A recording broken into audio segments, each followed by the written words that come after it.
Muchtar Effendi kuak fakta terbaru di kasus Vina Cirebon.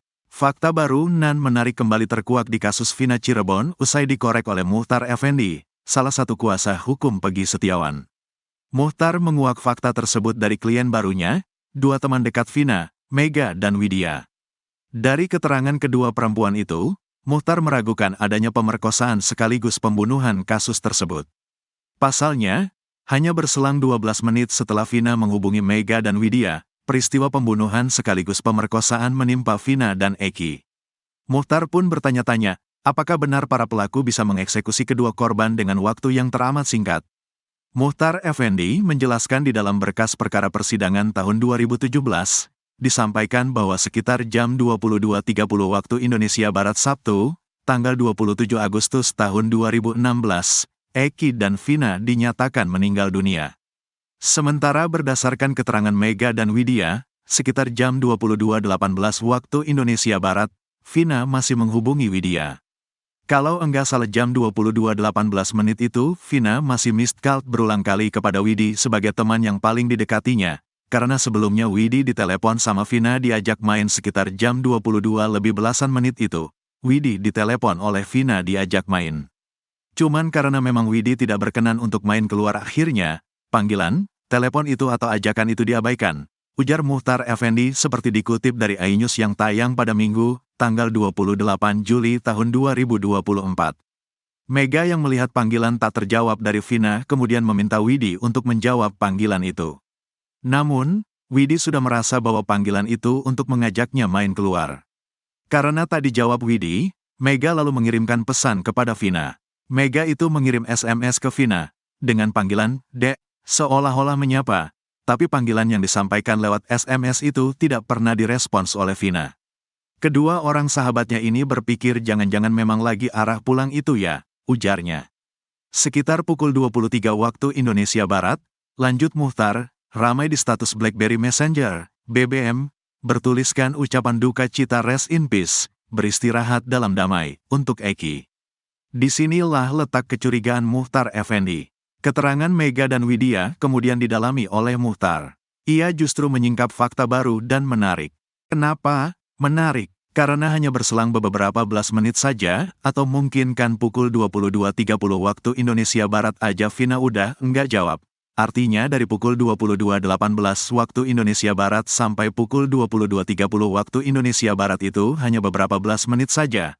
Kami berpikir apakah pembunuhan yang sebegitu kejam dan dilakukan juga ruda paksa kepada Vina berlangsung beberapa menit, pungkasnya.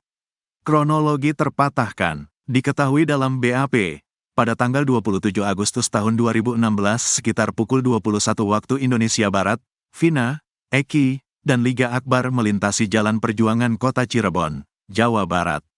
Sesampainya di depan SMP Negeri 11 Cirebon yang berada di Jalan Perjuangan Majasem, Jalan Saladara, 11 pemuda sudah menunggu mereka. Ke-11 orang itu tertulis dalam BAP saksi, sebagai Hadi Saputra, Eka Sandi, Jaya, Supriyanto, Sudirman, Eko Ramadhani, Rivaldi Aditya, Saka Tatal, Andi, Dani, dan Peggy alias Perong. 11 orang tersebut melempari Eki, Vina, dan Liga dengan batu, tapi ketiganya terus melaju. Mereka mengejar Eki dan Vina dengan 4 motor hingga terjadi pemerkosaan dan pembunuhan. Lalu pukul 22.30 waktu Indonesia Barat, Eki ditemukan tewas sedangkan Vina terluka parah di flyover Talun. Kemudian ada warga yang melapor ke Polsek Talun, dan saat 2 petugas piket mendatangi lokasi kejadian, sudah banyak warga mengerubungi mereka. 8 tahun berlalu, 2 sahabat Vina, Mega Lestari dan Widya Sari akhirnya buka suara ke media.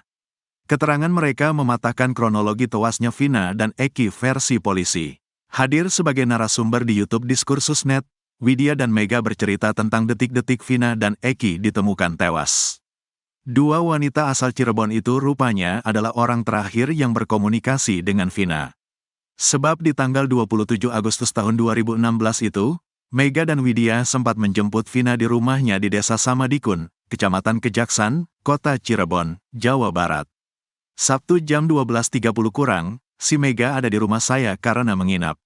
Vina menghubungi saya lewat BBM, jemput sih, kata Widya. Setelah diminta menjemput, Widya dan Mega pun menjemput Vina dan kembali ke rumah Widi sekira pukul 14.15. Selanjutnya pukul 15.30 WIB, Mega mengantar Vina ke kontrakan kakaknya, Marliana. Hal tersebut dilakukan Mega karena Vina memaksa minta diantar ke kontrakan kakaknya. Sekira jam 17 WIB, Mega yang hendak kembali ke rumah Widya bersama Vina pun mendadak berhenti di pinggir jalan.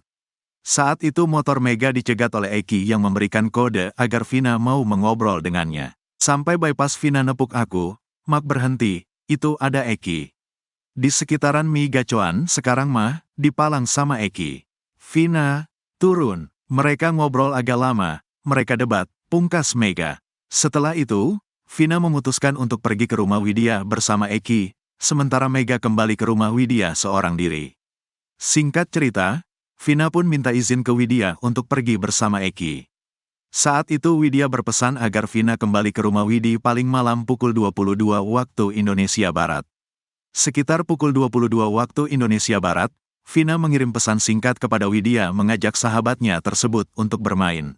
Lalu sekitar pukul 22:05 waktu Indonesia Barat dan pukul 22:15 waktu Indonesia Barat, Vina menelepon Widya. Kala itu, Widya mengaku mendengar suara Vina tertawa. Pukul 22 almarhum Vina SMS, tanya Widi. Kamu di mana? Mau ikut main nggak? Saya SMS, enggak kamu aja, nanti saya dimarahin papa saya. 5 menit kemudian Vina telepon, dia lagi di, antara, gerombolan ketawa haha gitu bilang lagi di sumber, ungkap Widi. 22,15 sampai 22,18an, terakhir teleponan dengan Vina, lagi ketawa-tawa aja, enggak minta tolong atau sedih lagi dia apa-apain, dia lagi senang banget. Dia di pinggir jalan karena banyak suara motor mobil lewat, kata Widi. Usai teleponan dengan Vina, Widi mengaku sempat ditelepon lagi oleh Vina sebanyak 3 kali, tapi tidak ia angkat karena kecewa. Lalu pukul 22.30 waktu Indonesia Barat Mega SMS Vina untuk bertanya Vina mau pulang jam berapa tapi tak direspon. Kala itu Mega dan Widi mengira Vina pulang ke rumahnya karena tak ada kabar. Hingga keesokan harinya, Mega dan Widi syok mendengar kabar Vina ditemukan tak bernyawa di jembatan Talun. Ibtu Rudiana kini dihadapkan dengan kabar dirinya intervensi di kasus Vina Cirebon. Ayah Eki itu dituding membuat skenario palsu di kasus Vina. Namun, ia sudah tampil dan membantah kabar tersebut. Belakangan ex-jenderal bintang 3 hingga kuasa hukum Elza Syarif bicara soal kemungkinan intervensi Ibtu Rudiana. Mereka membela Ibtu Rudiana, pangkat Ibtu Rudiana saat peristiwa pembunuhan terjadi masih rendah, sehingga mustahil bisa ikut intervensi. Meski dibela, ada juga jenderal bintang 3 lainnya yang menantang Ibtu Rudiana. Sesepuh Polri ini minta Ibtu Rudiana menunjukkan bukti jika memang dirinya tidak terlibat dan cawe-cawe di kasus Vina. Mantan Kepala Badan Reserse Kriminal atau Kabareskrim Polri, Komjen Pol Purnawirawan Ito Sumardi turut berkomentar soal Ibtu Rudiana. Ito mempertanyakan kemungkinan Ibtu Rudiana yang pada 2016 silam menjabat sebagai kanit narkoba di Polres Cirebon, Jawa Barat melakukan intervensi di kasus Vina. Menurutnya proses hukum kasus Vina sudah dilakukan sesuai dengan prosedur. Mulai dari penetapan pasal 340 KUHP tentang pembunuhan berencana terhadap 8 pelaku hingga proses berita acara pemeriksaan atau BAP. Dari proses itu lantas mempertanyakan celah Ibtu Rudiana melakukan intervensi di kasus Vina. Padahal menurutnya, kasus itu hanya 3 hari ditangani Polres Cirebon. Setelahnya kasus diambil alih oleh Polda Jawa Barat. Hal ini untuk menghindari konflik kepentingan karena Ibtu Rudiana merupakan ayah Eki, korban yang juga tewas di kasus Vina. Oleh karena itu menegaskan bahwa perkara harus dibuktikan dalam persidangan.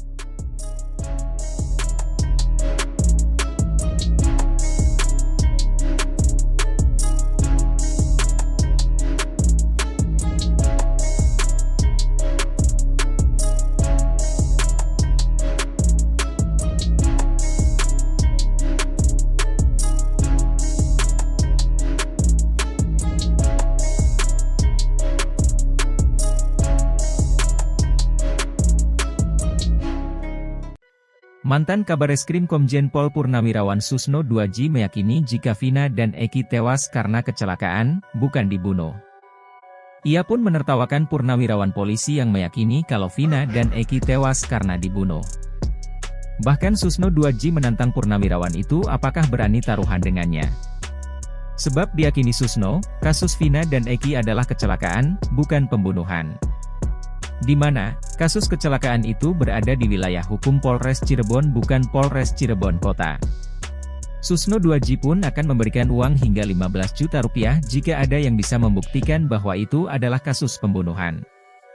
Menurutnya, hal itu harus dibuktikan dengan scientific crime investigation. Kemudian host Doni De Keiser, menyinggung soal adanya pensiunan Polri yang yakin bahwa kasus Vina adalah pembunuhan. Susno 2J pun tertawa mendengar itu, dan langsung memberikan tantangan.